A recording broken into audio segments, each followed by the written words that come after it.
আপনি দেখছেন news now, আমরা জানি কোনটা খবর। विकास की आड़ में आज त्रिपुरा का पर्यावरण गहरे संकट में है। केयर एज की स्टेट रैंकिंग 2025 रिपोर्ट में त्रिपुरा नॉर्थ ईस्ट, पहाड़ी और छोटे राज्यों की लिस्ट में एनवायरमेंटल इंडेक्स में सबसे नीचे आया है। क्या त्रिपुरा का विकास सच में फ्यूचर रेडी है? यह रिपोर्ट इस पर नए सवाल खड़े करते हैं। केयर एज की पब्लिश स्टेट रैंकिंग 2025 रिपोर्ट ने एनवायरमेंटल इंडेक्स की एक भयानक सच्चाई सामने लाई है। एनवायरमेंटल रैंकिंग में नॉर्थ ईस्ट, पहाड़ी और छोटे राज्यों में त्रिपुरा 11वें और सबसे आखिरी नंबर पर है। रिपोर्ट में पर्यावरण का आकलन 4 खास indicators air quality, forest cover में बदलाव, रिन्यूएबल एनर्जी का इस्तेमाल और पीने के साफ पानी के मैनेजमेंट के आधार पर पर्यावरण का आकलन करती है। इस सर्वे के आधार पर देश के राज्यों को 2 ग्रुप्स में बांटा गया है। पहाड़ी और छोटे राज्यों को ग्रुप बी में रखा गया है, जहां त्रिपुरा को सिर्फ 32.1 पॉइंट्स मिले हैं।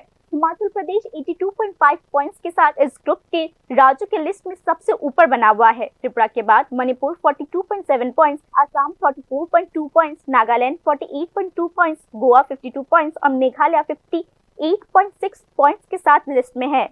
केयर एज की रिपोर्ट में बताया गया है कि लंबे समय के आर्थिक विकास और सामाजिक संतुलन के लिए पर्यावरण की स्थिरता बहुत जरूरी है। इस नजरिए से त्रिपुरा के भविष्य को लेकर गहरी चिंता जताई गई है।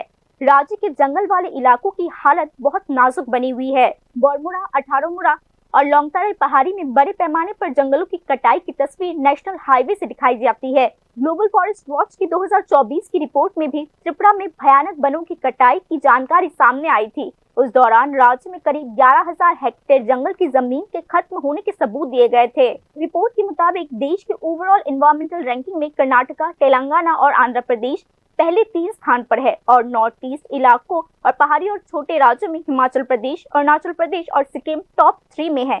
एक्सपर्ट्स के मुताबिक अगर तुरंत असरदार कदम नहीं उठाए गए तो आने वाले दिनों में त्रिपुरा का पर्यावरण संकट और गहरा हो सकता है। Bureau report, news now.